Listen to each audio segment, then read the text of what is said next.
program Smart Millennial Change, dan sore hari ini kita bahas topik yang mungkin kalau untuk Anda anak kuliahan bisa tercerahkan gitu ya. Akhirnya baru cukup mengerti apa sih bedanya SI dan TI. Kadang-kadang setelah di dalam, kata Pak Darwin tadi, baru ngerasa salah jurusan. Itu bukan semester 1 loh.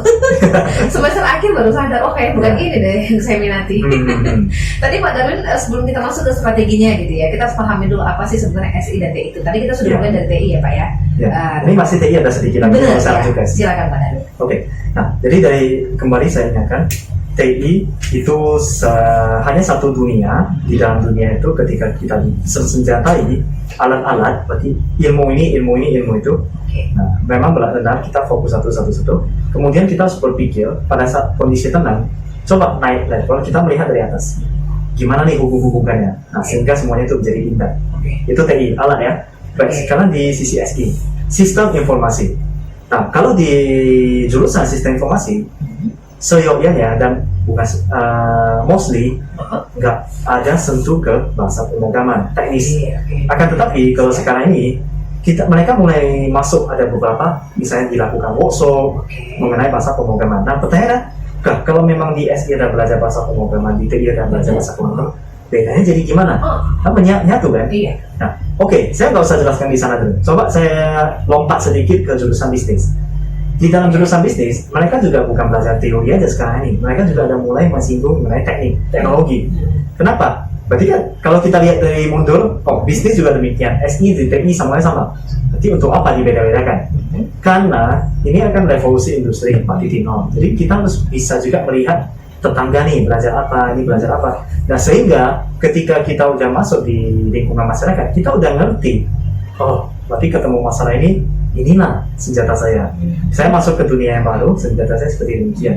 Bahkan di dalam SI atau TI ada belajar ilmu accounting.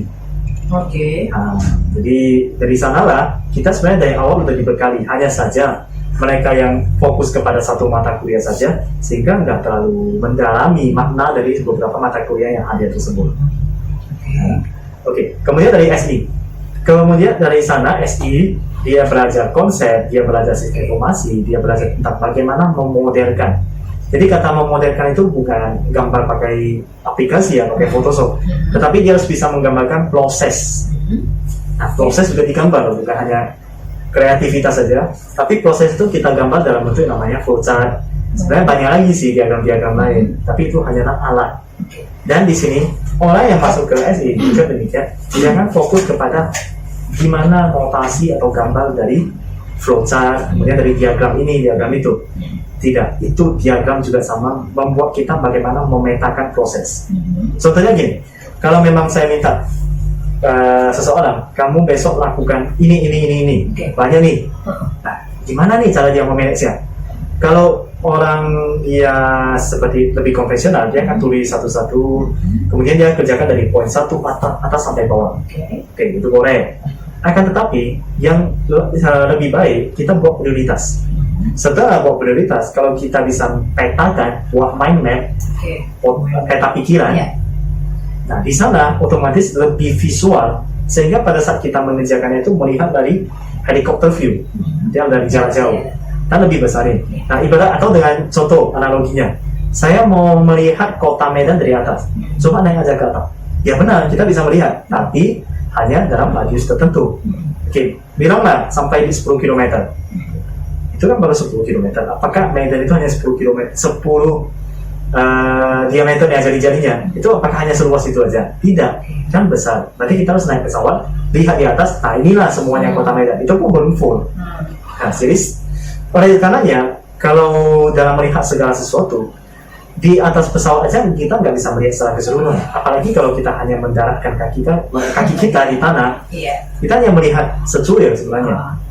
Nah, jadi di sini visual itu tujuan adalah supaya kita bisa melihat gambaran besar, sehingga ketika bagian tertentu itu ada masalah, kita langsung dapat kayak masalah ini kaitannya ke sana. Nah, kita selesaikan masalah itu lebih tepat sasaran daripada hanya gali lubang, tutup lubang, gali lubang, tutup lubang. Berarti itu masalahnya tambah sulam istilahnya. Itu nggak akan selesai. Kalau gitu secara sederhana Pak, yang membedakan TI dan SI ini apa? TI dan SI, TI itu adalah lebih orientasi kepada dia supply. Jadi ada supply demand, permintaan dan penawaran. Oke. Kalau dalam SI, dia cenderung dia menganalisa kebutuhan bisnis, Oke. kemudian dia akan demand, ada permintaan. Oke. Saya butuhnya seperti demikian. Nah, Oke. tetapi kalau memang orang yang punya background SI dan bisa TI, Mhm. dia biasanya ya dia udah demand, ya buat sendiri. Oh, oke. Bisa aja. Berarti ya oke. Cuma kita anggap benar-benar terpisah ya. Ya. Orang SI demand, orang TI itu adalah supply. Oke. Demand, TI supply ya. Ya, Oke. TI supply. Jadi artinya SI meminta, saya butuhnya ini. Iya. Dia gambarkan secara Oh. dikit. Ibaratnya seorang arsitek. Iya. Arsitek bisa bangun rumah nggak? Iya. Nggak bisa. Nggak bisa. Dia Nggak bisa. cuma bisa merancang kan? Merancang. Iya. Udah, itulah orang SI. Oh. Orang TI berarti orang yang membangun benar-benar Oke. fondasinya. Oke. Nah, Menyediakan alatnya. menyediakan ya, Pak? alatnya, Oke. kemudian memikirkan tingkat ketebalannya. Tapi ketebalannya itu orang SI. Oh, Tetapi oke. tidak tertutup kemungkinan orang TI juga bisa menguasai hal tersebut. Oh. Jadi udah saling close. Oke. Oleh karenanya kalau dari orang awam merasa, ih kok nggak ada perbedaan? Ya benar. Oh, iya. Karena begitu kita masuk ke praktek sebenarnya Uh-huh. itu udah menyatu satu sama Iya, lain. iya, iya, iya. Hmm. Oke, tapi sering juga ya Pak, seperti Bapak sampaikan tadi, ada juga yang orang SI menguasai TI dan sebaliknya ya Pak ya? Iya ada Karena memang masih berkesinambungan ya Pak ya? berkesinambungan.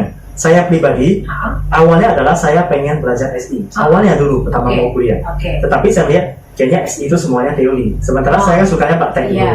Oke, saya masuklah ke TI. Oke. Jadi di dalam TI benar-benar saya kuasai Oke. semuanya. Oke. Tapi pertanyaannya, apakah pada saat saya terjun ke lapangan itu dipakai sebenarnya? Tidak. Enggak juga ya? Malah saya nggak tahu apa-apa. Ah, ah. Jadi dari lapangan belajar lupanya ada satu saya belajar ini, belajar itu. Nah. Lupanya itu semuanya konsep. Oh. Nah, dari konsep dari mana saya dapatnya? Sebenarnya itulah pintu SI. Oke, SI di situ didapat ya Pak ya? Di sana didapatnya. Ya, Oke. jadi oleh karenanya kalau masih kita di bangku kuliah, Hmm. nggak ada salahnya di TI belajar SI, SI belajar TI. Hmm. Untuk supaya menambah wawasan kita. Hmm. Pas satu momen kita butuh, itu semuanya udah terkumpul, tinggal kita Oke. gabung-gabungkan. Oke, Pak Darwin sebagai tenaga pengajar menurut Bapak nih lebih ideal kita belajar SI dulu atau TI dulu untuk mengkesinambungkan yang dua hal ini karena sama sebenarnya Pak. Dua-duanya sah. Boleh aja. Dua-duanya, TI iya. boleh aja duluan. Mau TI dulu, mau SI dulu, atau Oh, SI gitu. atau TI itu sebenarnya sama. Oh gitu. Kenapa? Ibaratnya, kalau dua orang dia mempunyai hobi yang sama Oke, nih, oke. apakah mereka memulai dari pintu yang sama? Belum Belum tentu. tentu. Hmm. Jadi dia bisa, yang orang pertama dia langsung dia punya hobi ini langsung kerjakan berhasil. Oke, Orang yang kedua dia hobi, tapi dia ya pikirannya masih pelin-pelan ya. oke. Dia buat dulu yang lain, terakhir baru ketemu jadi dirinya. Oh ternyata di sini. Jadi Oh, semuanya iya. pintunya tuh bisa berbeda-beda. Oke. Berarti tujuannya sama ya? Tapi tujuannya sama. Nah, gimana kita tujuannya sama? Itulah mengapa kita harus lihat dari helikopter view. Jangan hanya fokus kepada saya fokus belajar tools ini, Iya, tools ini. iya. Itu yang salah total. Oke, Itu yang nggak boleh. Oke, jadi supaya anak-anak TI dan SI sama-sama tahu ya Pak ya, bahwa Hmm. mereka saling membutuhkan Saling sebenarnya. membutuhkan ya. satu sama lain. Supaya nggak sombong ya Pak ya. Yes. Kadang-kadang lebih keren jurusan kita dong daripada itu, gitu. Ada Itu juga. itu mungkin dulu lah ya. Oh dulu gitu ya? Kalau sekarang nih sebenarnya nggak sama sekali. Oh gitu. Itu udah saya butuh kamu butuh saya itu udah pasti itu. Iya. Sekarang sudah sama-sama memerlukan ya. Pak, Memerlukan. ya? Nah, kalau di dalam dunia startup sekalipun, Ah, kalau kita lihat mm-mm. foundernya dari jurusan yang sama, itu biasanya akan ada masalah. Maksudnya Pak? Founder artinya orang yang, mendirikan bisnis startup. Kalau memang semuanya 3 orang lah saya contoh. Oke. Rupanya foundernya itu semuanya orang TI. TI. TI. Pasti nggak berhasil. Oke. Nah, jadi kalau TI, SI juga terkadang ada masalah. Lebih bagus itu dari bidang yang berbeda, digabungkan, baru mulai cross. Cross function. Transformasi ya, Pak. Transformasi, ya itulah benar arti transformasi yang sebenarnya. Oke. Jadi benar-benar kita memahami bahwa satu bidang dengan bidang yang lain sebenarnya berkesinambungan ya, Pak. Berkesinambungan, yes. Berkaitan satu sama lain. Yes. Nah, udah mulai terbuka nih wawasan kita tentang SI dan TI. Tapi topik kita hari ini strateginya. Apa sih sebenarnya strategi dari kedua bidang ini kita bahas nanti ya, Pak ya? Ya. Kita break dulu, kami akan kembali untuk Anda sesaat lagi.